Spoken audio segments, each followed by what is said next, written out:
Somewhere over eastern Ukraine, the air feels wrong. Not loud, not explosive, just unsettled.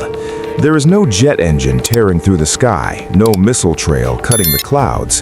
Instead, there is a low mechanical hum, steady and unnatural, drifting over tree lines, ruined villages, and shattered industrial zones.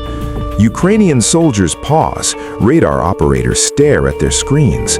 Signals appear, disappear, then return, distorted.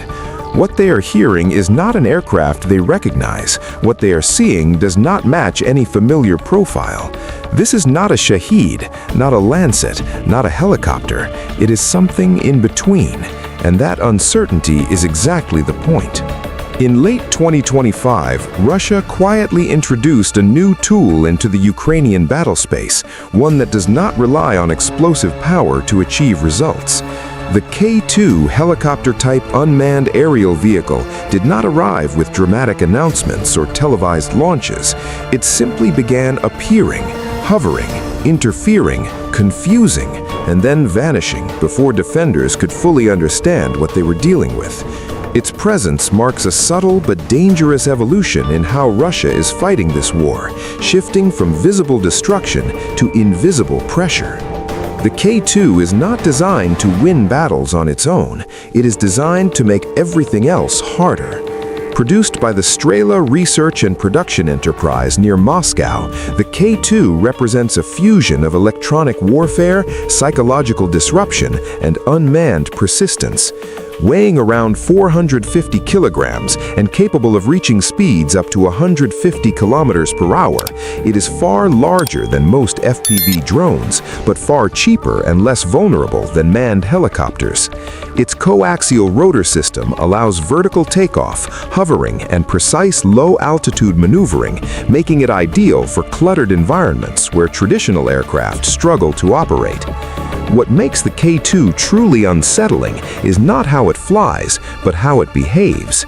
Instead of striking targets directly, it attacks the senses of the battlefield.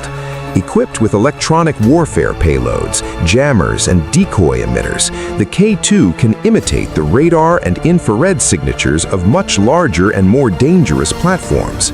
To Ukrainian air defenses, a single K-2 can look like a K-52 attack helicopter one moment and a long-range strike drone the next. Operators react instinctively, launching interceptors, scrambling FPVs, shifting radar focus, and every reaction costs time, energy, and ammunition.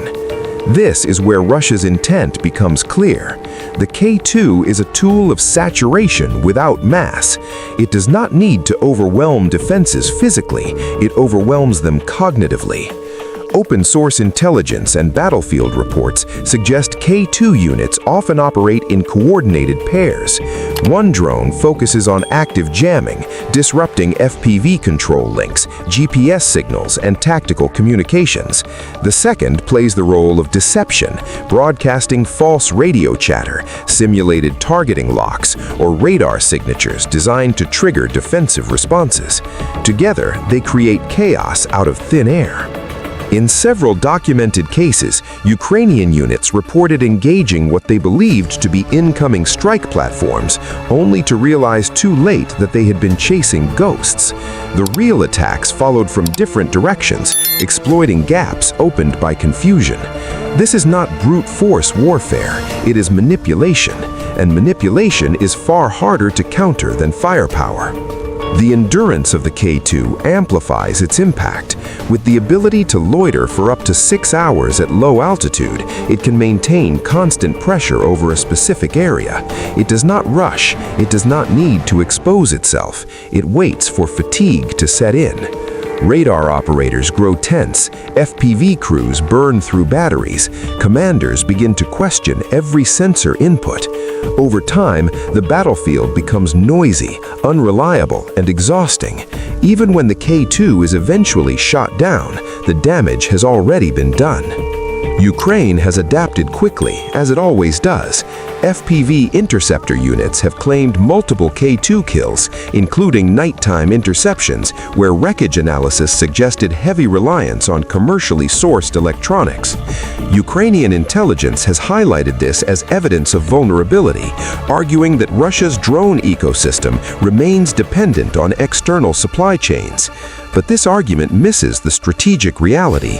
The K2 does not need to be technologically perfect. It only needs to be good enough, cheap enough, and numerous enough to impose constant pressure. Every time Ukraine launches multiple FPVs or activates air defense assets to respond to a false threat, Russia wins economically. This asymmetry mirrors what has already been seen with long-range drone swarms.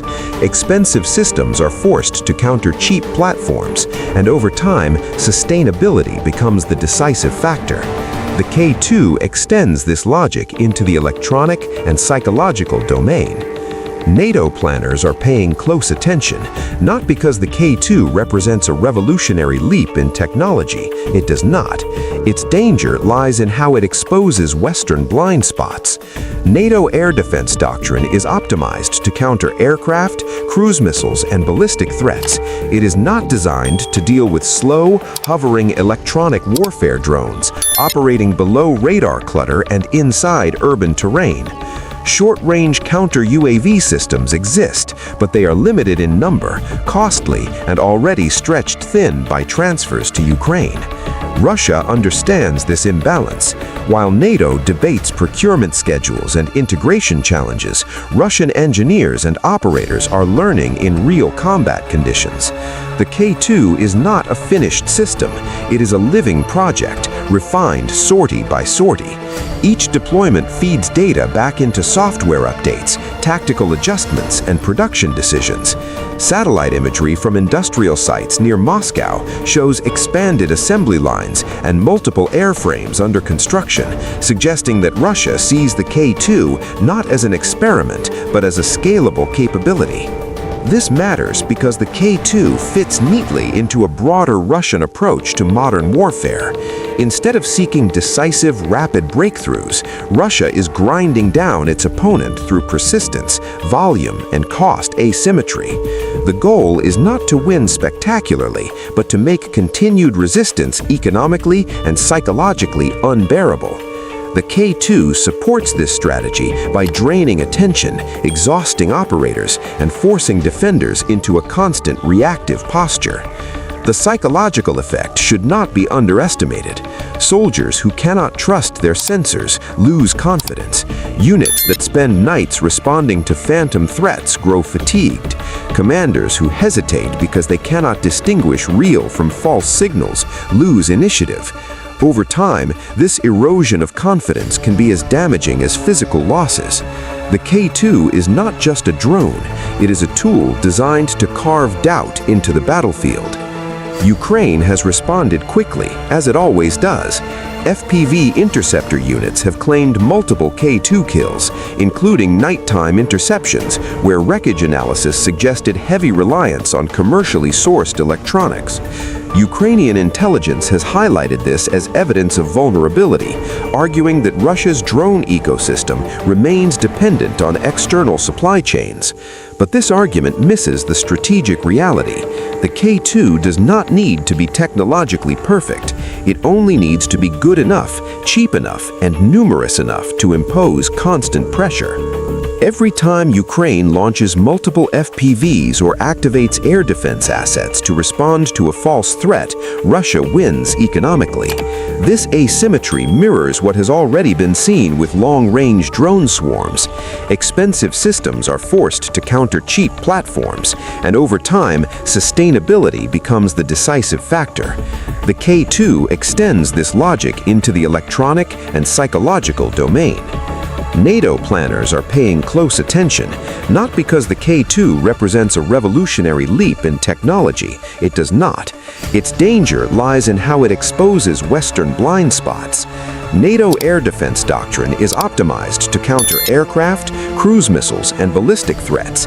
It is not designed to deal with slow, hovering electronic warfare drones operating below radar clutter and inside urban terrain. Short-range counter-UAV systems exist, but they are limited in number, costly, and already stretched thin by transfers to Ukraine. Russia understands this imbalance. While NATO debates procurement schedules and integration challenges, Russian engineers and operators are learning in real combat conditions. The K2 is not a finished system. It is a living project, refined sortie by sortie. Each deployment feeds data back into software updates, tactical adjustments, and production decisions. Satellite imagery from industrial sites near Moscow shows expanded assembly lines and multiple airframes under construction, suggesting that Russia sees the K2 not as an experiment, but as a scalable capability. This matters because the K2 fits neatly into a broader Russian approach to modern warfare. Instead of seeking decisive, rapid breakthroughs, Russia is grinding down its opponent through persistence, volume, and cost asymmetry. The goal is not to win spectacularly, but to make continued resistance economically and psychologically unbearable.